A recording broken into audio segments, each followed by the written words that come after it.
Bismillahirrahmanirrahim. Assalamualaikum warahmatullahi wabarakatuh. Qala Allah subhanahu wa ta'ala fi kitabihil karim ba'da a'udzu billahi minasyaitonir rajim. Yarfa'illahu alladhina amanu minkum walladhina utul 'ilma darajat wallahu bima ta'maluna khabir. Shadaqallahul 'azim. Jadi pada pagi ini insya-Allah sedikit tazkirah perkongsian bersama-sama pada pagi ini. Saya bacakan bersama dengan tuan-tuan satu hadis Nabi sallallahu alaihi wasallam. Dan saya ambil petik daripada kitab hadis 40. Dan hadis ini berada pada kedudukan hadis yang ke-42. Imam An-Nawawi rahimahullah, dia mengumpulkan satu kumpulan hadis yang diambil daripada hadis-hadis Bukhari, Muslim, yang mana daripada beribu-ribu hadis itu dikeluarkan. Ini jasa Imam Nawawi. Kalau nak suruh kita ni memang tak terbuat lah.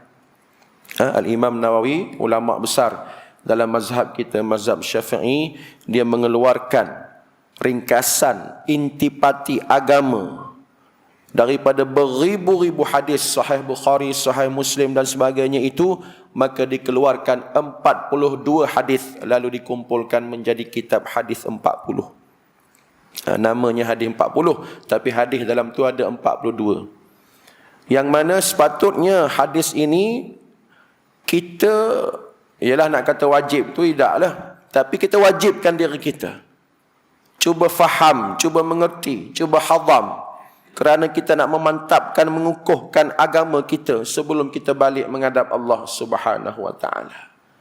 Dan pada pagi ini saya kongsikan hadis yang ke-42, hadis yang terakhir, hadis yang paling hujung.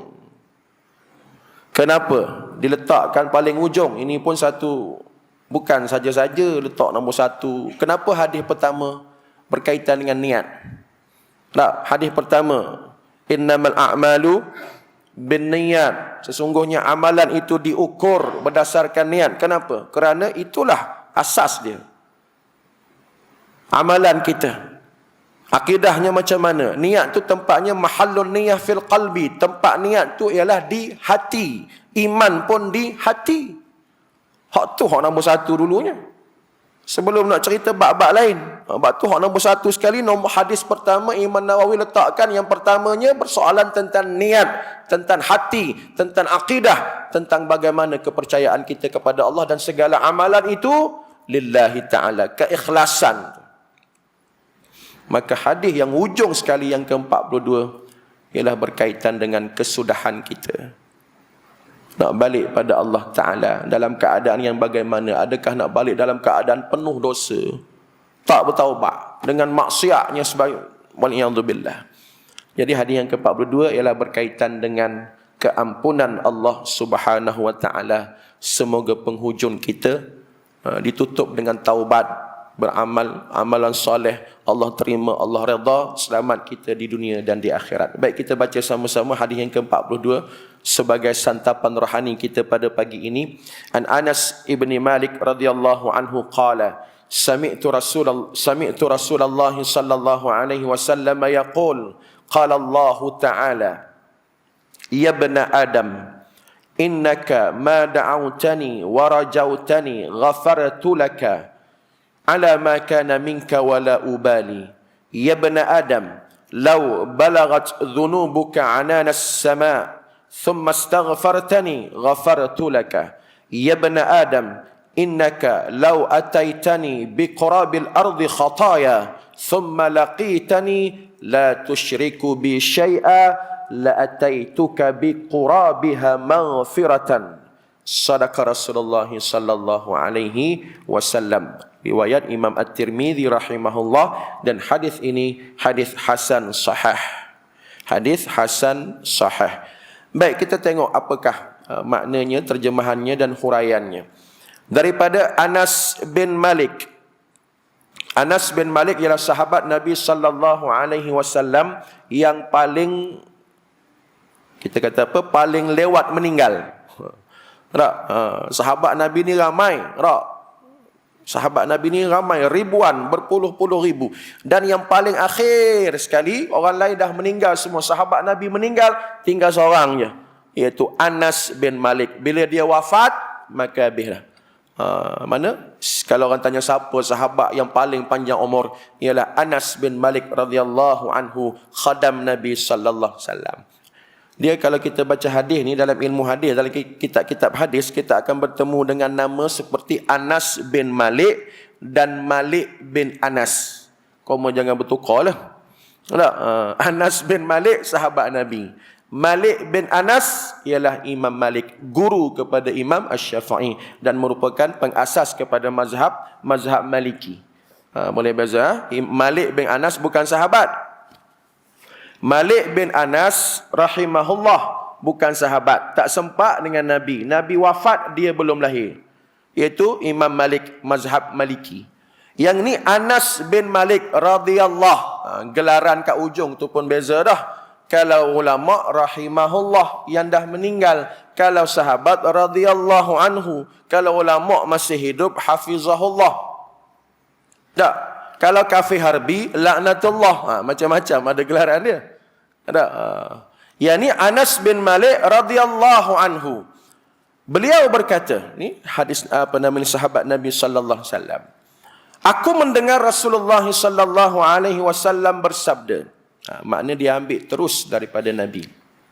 Dia berada dengan dalam majlis ini kelebihan sahabat yang kita rasa cemburu. Sahabat boleh bersama dengan Nabi, duduk dalam majlis Nabi, tengok wajah Nabi, bersama dengan Nabi, berjabat tangan dengan Nabi, mendengar nasihat daripada Nabi.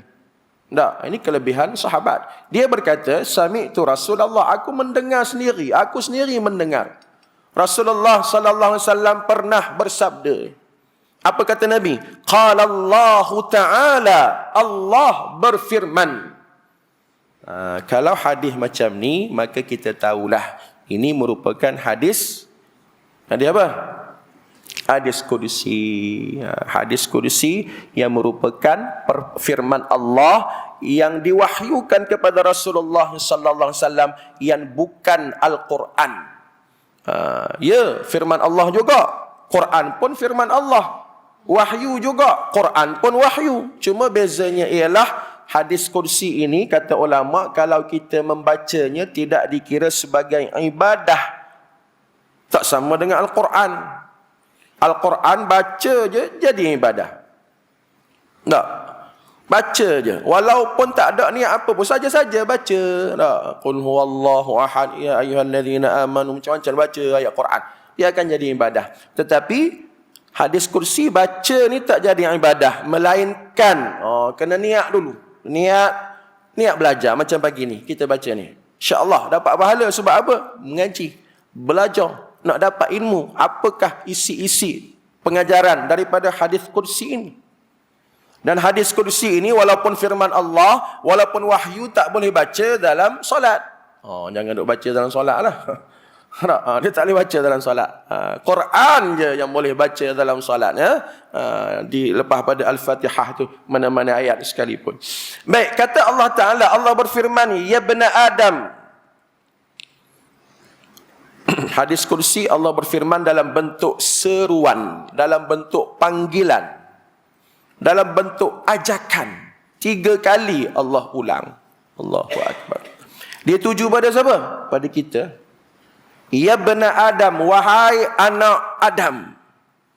Wahai anak Adam, makna kata manusia. Wahai manusia, kita semua manusia. Keturunan Nabi Adam. Jangan risau. Tak, kita semua keturunan Nabi. Saya keturunan Nabi. Koma pun keturunan Nabi. Nabi mana? Nabi Adam. Tak, ya bani Adam. Nabi kata, kullukum min Adam wa Adamu min turab. Semua kamu daripada Adam, dan Adam itu daripada tanah. Kenapa kita selalu diingatkan kita ni anak Adam, keturunan Adam? Kena ingat Adam tu dibuat daripada tanah. Dan kita pun akan balik ke tanah. Macam baru ni kan ada seorang mufti menegur apabila seorang tokoh daripada luar datang ke Malaysia mengatakan Rasulullah sallallahu alaihi wasallam daripada cahaya. Itu satu perkara yang tidak benar. Tak, Nabi sendiri mengatakan kita ni daripada Adam. Dan Adam daripada tanah. Celah mana pula Nabi daripada cahaya? Cahaya itu malaikat. Quran kata apa? Innama ana bashar. Wahai Muhammad, katakanlah.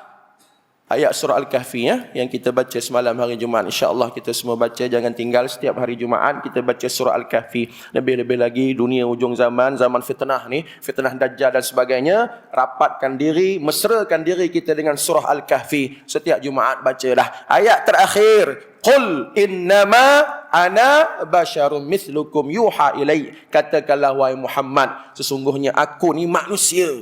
Bila manusia, sama macam Adam. Keturunan Adam, bukan dicipta daripada cahaya. Baik, Allah kata, ya bani Adam, wahai anak Adam.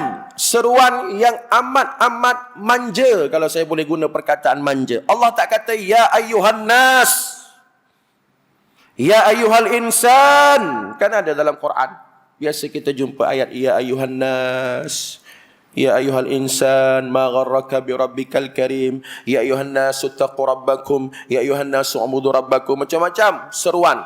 Wahai manusia, annas, ya ayyuhal insan, wahai insan.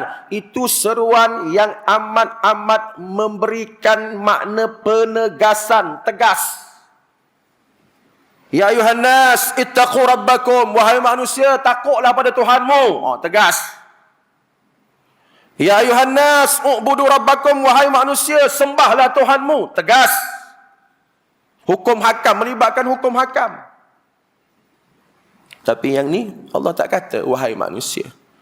Sebab bukan nak bagi warning, bukan nak bagi hukum haram ke wajib ke tak. Tapi panggilan yang amat melunakkan diri kita jadi lunak, jadi lembut. Allah, Tuhan panggil aku. Tuhan tu juga aku. Tuhan yang Rahman, Tuhan yang Rahim. Maka Allah kata, ya bani Adam, wahai anak Adam, aku nak khabar kamu. Nah, yang pertama apa dia?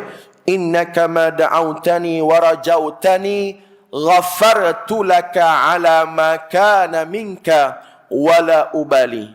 Selama mana kamu berdoa kepadaku. Ini hadis berkaitan dengan doa, berkaitan dengan pengharapan, berkaitan dengan munajat, berkaitan dengan minta ampun, berkaitan dengan apa sahaja hubungan hambanya dengan Tuhannya Allah Ta'ala.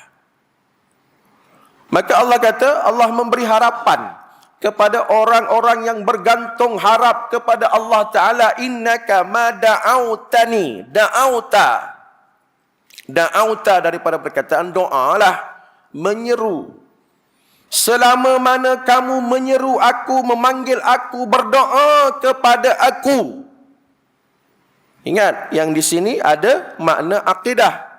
Maknanya syaratnya ialah aku nak bagi padamu ni, offer Allah ni, tawaran Allah ni. Hadis ni berkaitan dengan tawaran Allah, janji Allah yang tak mungkin bohong. Kalau janji Perdana Menteri boleh jadi bohong. Tak, menang hari ni minyak turun. Contoh. Contoh. Janji manusia, janji Perdana Menteri, janji pemimpin manusia boleh jadi bohong. Tak semestinya benar. Tapi i'tiqad kita, akidah kita, ini janji Allah benar. Tawaran Allah betul. Tak ada tipunya. Allah kata apa? Mada'autani, selama mana kamu menyeru aku, berdoa kepada aku, bukan yang lain. Itu akidah. Makna kata jangan seru hak lain, jangan berdoa pada hak lain, jangan minta dengan yang lain.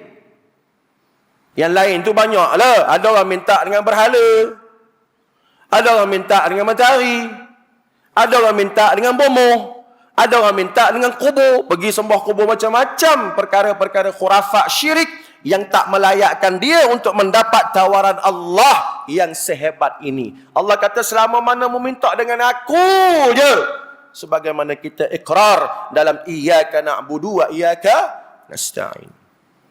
Biar faham Al-Fatihah duk baca dalam solat.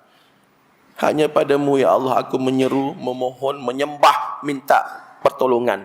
Berdoa dengan Allah. Jangan duk minta dengan benda-benda lain yang boleh mendatangkan syirik wa iyadzubillah. Sayang kita tak masuk dalam orang yang ditawarkan tawaran yang sebegini hebat kerana dia minta dengan lain pada Allah. Kadang-kadang dengan Allah pun minta, dengan lain pun. Itu namanya syirik. Tak. Baik. Allah kata, innaka ma da'autani wa rajautani, selama mana kamu minta dengan aku je.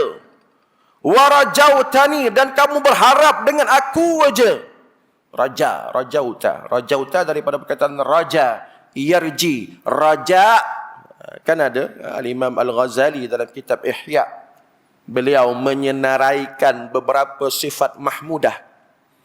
Apa makna sifat mahmudah? Sifat-sifat terpuji, banyaklah. Sabar, syukur, redha. Itu sifat-sifat terpuji. Salah satunya raja. Apa makna raja? Kau pun jangan jawab raja pasembo pula. Tak ada kena-mengena dengan raja pasembo. Raja, rajim, alif, hamzah. Bukan ain. Kalau ain kat ujung tu makna lain pula. Raja' itu kembali, pulang. Inna lillahi wa inna ilaihi raji'un. Itu raja' tu ain tu pulang, kembali. Tetapi yang ni hamzah kat ujung tu, rajim, alif, hamzah, dengan makna berharap. Meletakkan pergantungan pengharapan yang amat-amat tinggi kepada siapa? Kepada Allah Ta'ala. Dia tak berharap kat manusia.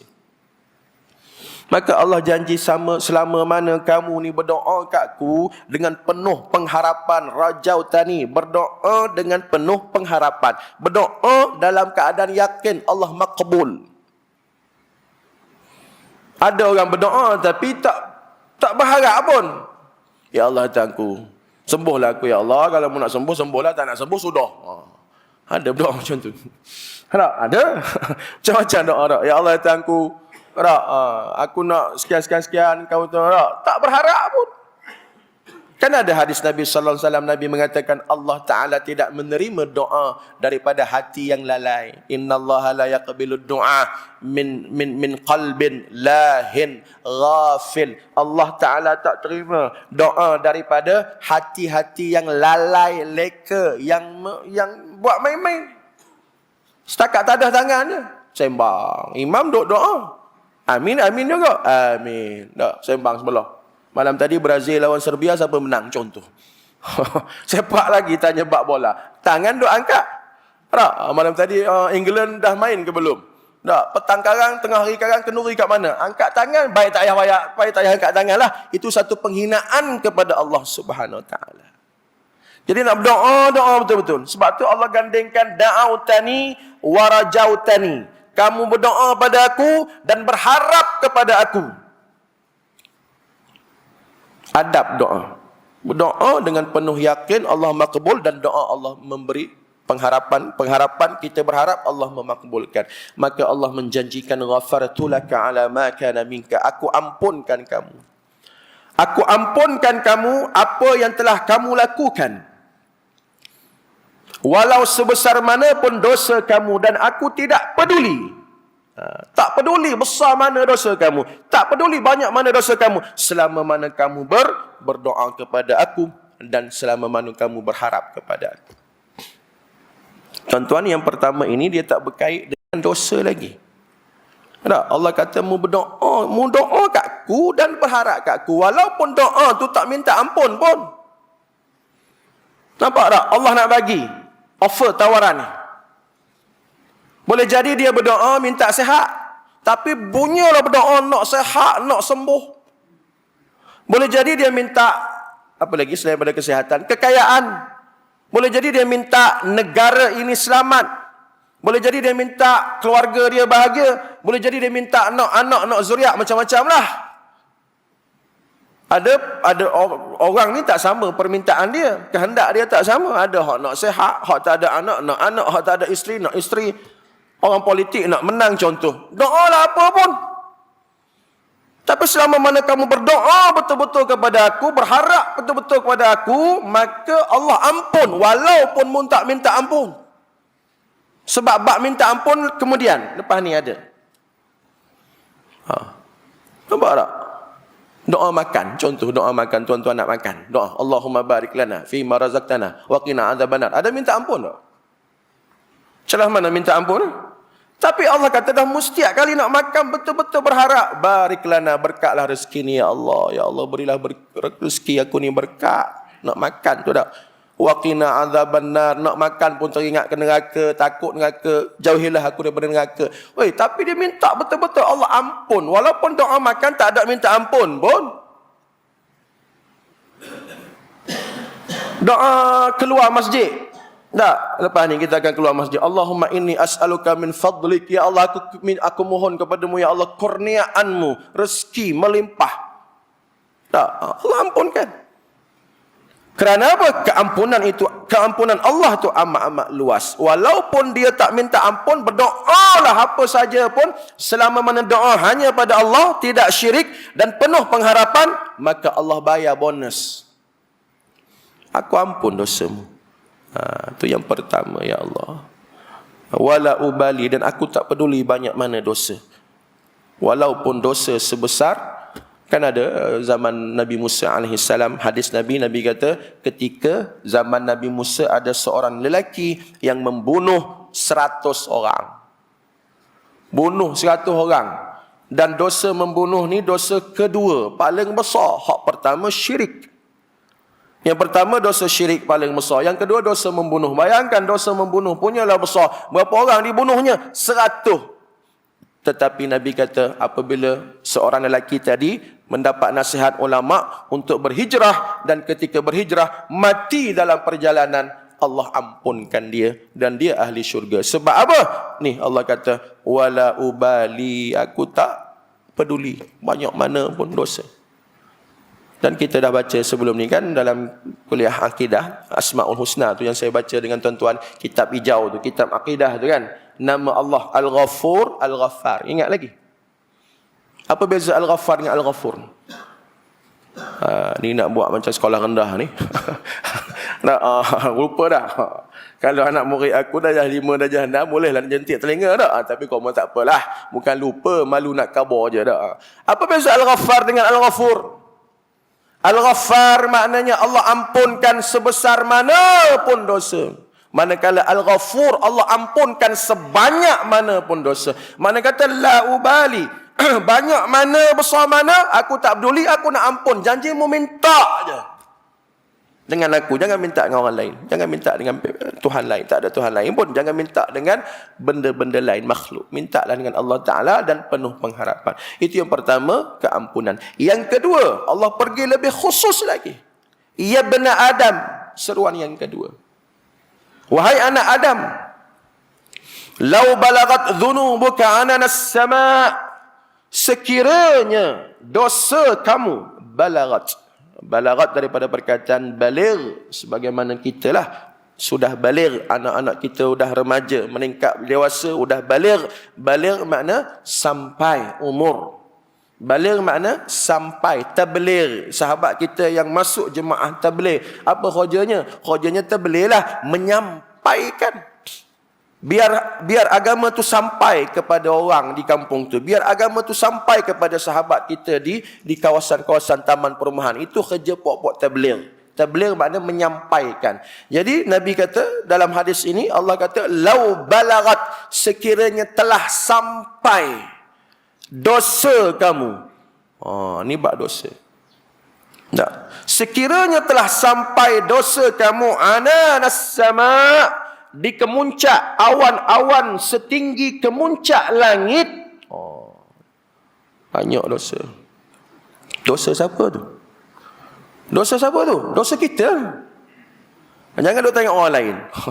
Jangan duk nampak orang lain. Bila kita baca hadis ni, Allah dalam hadis kursi ni, Nabi sebut, Allah berfirman ni, oh ya bena Adam, wahai anak Adam, tu juga aku lah tu.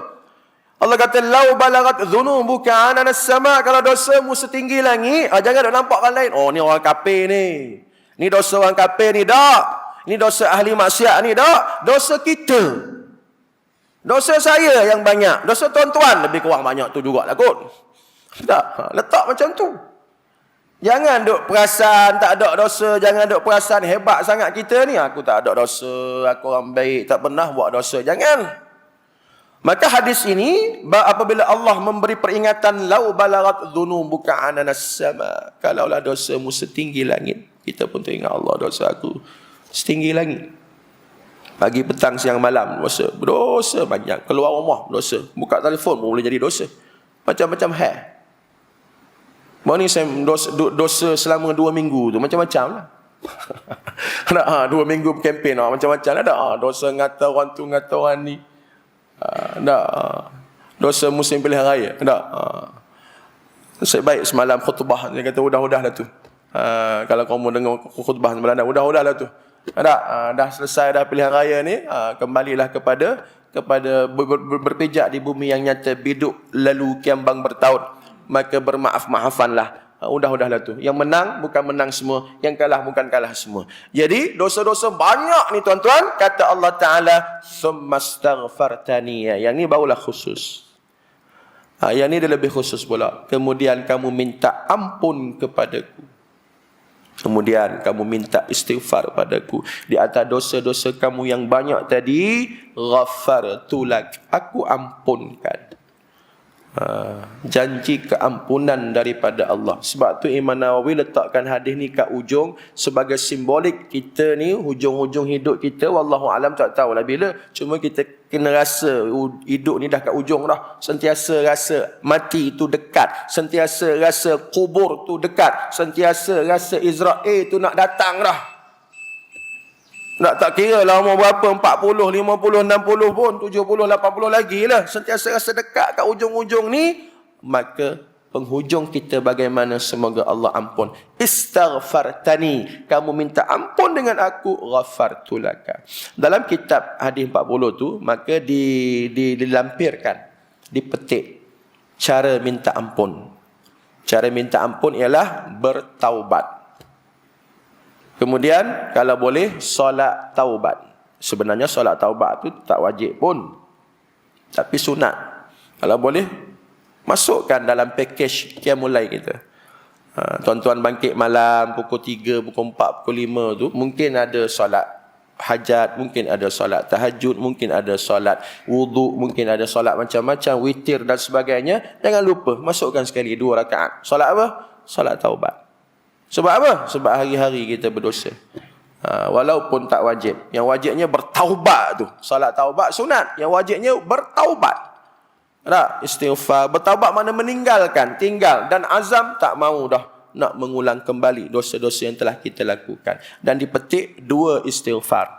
Yang kalau boleh kita hafal lah. Malu kat Allah kalau tak hafal. Malu kat Nabi kalau tak hafal. Nabi mengajar kepada kita 2 istighfar. Yang pertama saya dah sebut dalam pertemuan lepas, iaitu Sayyidul Istighfar.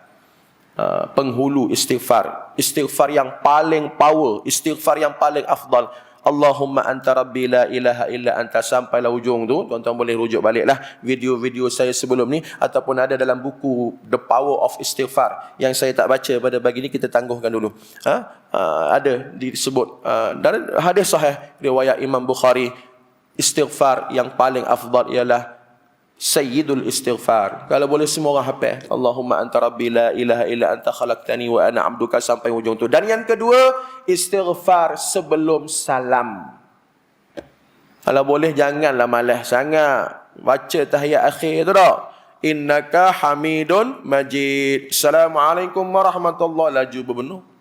Kalau imam tak apalah, mungkin dia meraihkan makmum yang, mungkin ada makmum yang sakit apa ke, yang duduk tak berapa betul ke, yang lenguh ke.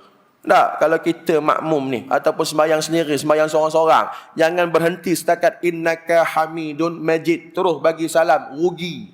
Nabi kata, mintalah apa sahaja doa dalam tahiyat akhir sebelum salam, mintalah. Termasuk satunya ialah istighfar yang diajar kepada Sayyidina Abu Bakar. Abu Bakar minta doa. Nabi kata, okey, aku bagi munihah doa. Baca sebelum bagi salam. Allahumma inni zalamtu nafsi zulman kathira wa la yaghfiru dhunuba illa anta faghfir li maghfiratan min indika warhamni innaka antal ghafurur rahim. Tolong hafal yang tu dan baca dalam tahiyat akhir kita sebelum memberi salam. Ini antara istighfar nombor 1 dan nombor 2, ranking yang paling tinggi, afdalnya paling besar, pahala paling besar, dan Allah ampunkan. Kalau kita rasa kita banyak dosa, memang banyak dosa lah. Dan moga Allah ampunkan. Jadi Allah kata, ghafartu laka, aku ampunkan kamu. Selama mana kamu minta ampun dengan aku, maknanya bertaubat. Nak ceritanya Allah ni maha tawab, maha menerima taubat. Dan dikaitkan istighfar ni dengan apa? Dengan nikmat. Ada orang dia ingat istighfar ni dosa je. Oh, dosa aku hari ni istighfar. Bagus. Tapi kadang-kadang istighfar ni Allah kaitkan dengan nikmat. Idza jaa nasrullahi wal fath wa ra'aitan nasa yadkhuluna fi dinillahi afwaja. Allah beri nikmat besar kepada Nabi setelah 8 tahun berhijrah. Rindu kat kampung halaman.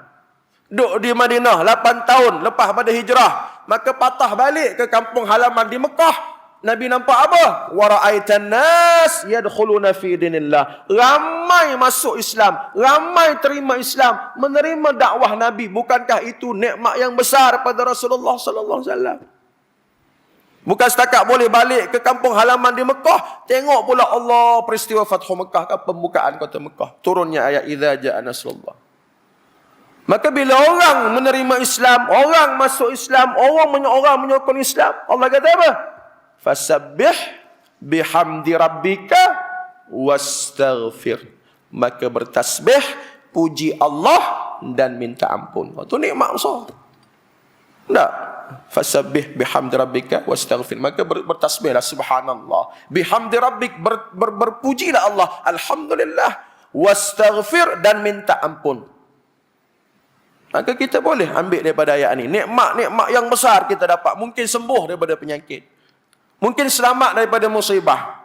Macam-macam nikmat yang Allah bagi pada kita. Boleh kita kata subhanallah, alhamdulillah, astaghfirullah. Subhanallah, alhamdulillah, astaghfirullah. Subhanallah, alhamdulillah, astaghfirullah. Boleh.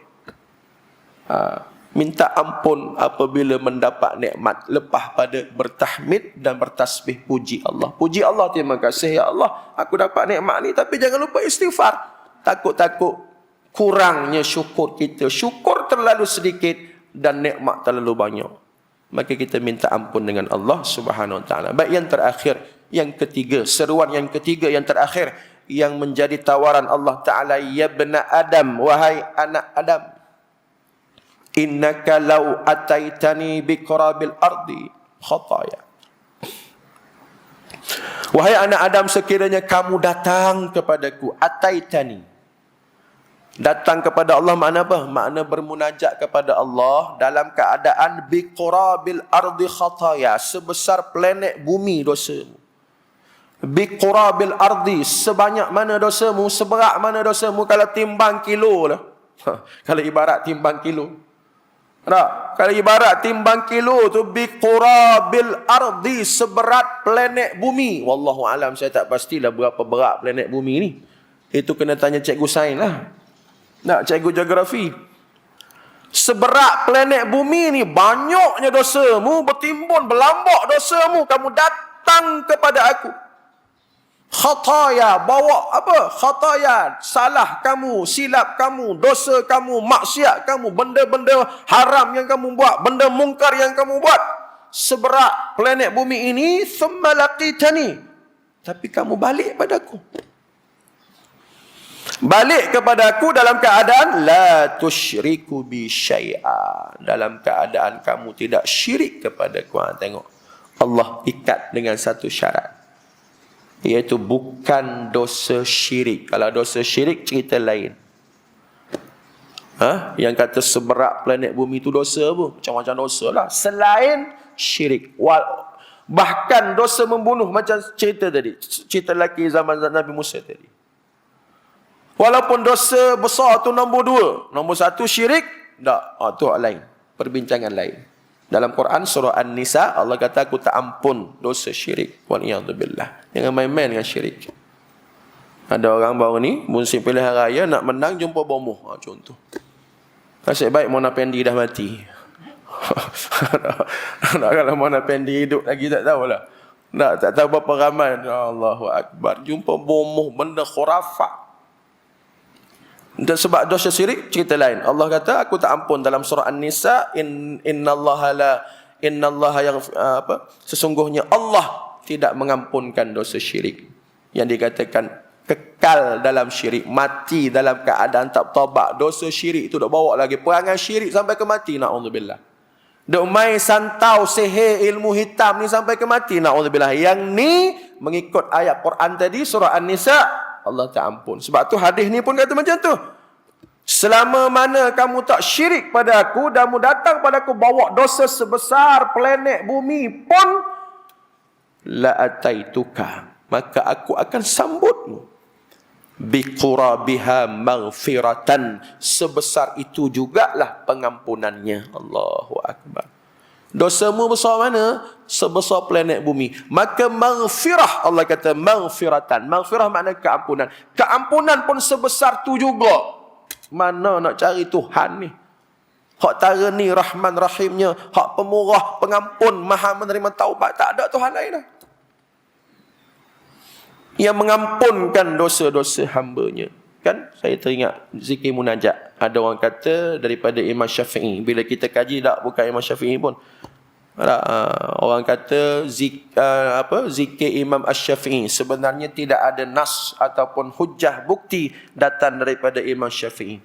Cuma dibaca tu tak ada masalah. Apa dia? Ilahi lastu lil firdausi ahla. Itu zikir munajat. Orang budak-budak kita dekat sekolah duk baca, duk hafal tu. Ilahi lastu lil firdausi ahla wala aqu ala naril jahim fahabli taubatan waghfir dhunubi innaka anta ghafirudz dzambil azim. Sesungguhnya ya Allah, engkau Tuhanku, aku tak layak masuk syurgamu. Memang tak layak masuk syurga lah, dosa banyak ni. Tetapi aku tak mampu menanggung siksa nerakamu, maka ampunlah aku. Fahabli taubatan waghfir dhunubi, berikanlah aku, terimalah taubat dan ampun dosaku. Sesungguhnya engkau maha mengampun dosa-dosa besar. Fa innaka ghafirudz dzambil azim. Engkau maha pengampun dosa-dosa besar. Sebesar planet bumi pun, kalau bertaubatnya taubatan nasuha, penyesalan pun sebesar itu juga. Dosa yang besar disusuli dengan penyesalan yang besar, maka Allah balas biqurabiha maghfiratan. Sebesar itulah pengampunan. Sebab tu kita jangan pandang orang berdosa tu macam bau ni. Pun saya pun tak setujulah. Ada ahli neraka lah apa. Jangan ambil kerja Tuhan. Kerja kita berdakwah. Kerja kita mengajak. Kerja kita memberitahu kebenaran. Orang nak terima, tak terima, jangan terus hukum. Mu tak terima neraka, tak boleh. Tak. Jangan terus nak nerakakan orang ni. Ahli maksiat ni, kaki maksiat ni, confirm nerakanya, tak boleh. Kerana boleh jadi dia bertaubat dan keampunan Allah beri pada dia adalah keampunan yang besar. Jadi itu tawaran yang ketiga, lebih khusus lagi, iaitu kepada orang-orang yang berdosa selama mana tidak mensyirikkan Allah Subhanahu Wa Taala, selama mana ada dalam i'tiqad akidah dia la ilaha illallah, walaupun dia minum arak ke, berjudi ke, kaki betina ke, maksiat apa, zina apa jenis dosa dia tak buat, semua dibuatnya, tapi balik kepada Allah, maka dia dikira sebagai orang yang betul-betul bertaubat, taubatan nasuha, asa rabbukum an yukaffira ankum sayyi'atikum. Bertaubatlah, bertaubat nasuha, maka Allah akan ampun dosa. Dan keampunan itu datang daripada Allah Subhanahu Wa Taala sebagaimana dijanjikan dalam hadis ini. Wallahu alam. Cukuplah tuan-tuan habis hadis ni, dan sengaja Imam Nawawi meletakkan hadis ini di penghujungnya supaya kita muhasabah hujung kita macam mana nanti. Kita tak tahu bila nak mati, tak ada siapa tahu, rahsia Allah, tapi bersedialah, biarlah kita balik pada Allah dalam keadaan Allah ampunkan dosa kita dan perbanyakkan taubat, perbanyakkan istighfar. Semoga Allah terima taubat dan istighfar kita, dan termasuk dalam apa yang dijanjikan. 3 perjanjian tadi, 3 tawaran tadi, 3 janji Allah tadi, biar kita ambil dan kita termasuk dalam kalangan orang yang diterima taubatnya, insya-Allah. Wallahu alam. Cukup setakat tu tuan-tuan, ringkas pada pagi ini. Semoga perkongsian ini mendapat manfaatnya. Insya-Allah kita sambung lagi pada pertemuan yang akan datang. Wallahu alam bissawab. Aqulu qawli hadza astaghfirullahal azim li wa lakum wa billahi taufiq hidayah. Assalamualaikum warahmatullahi wabarakatuh.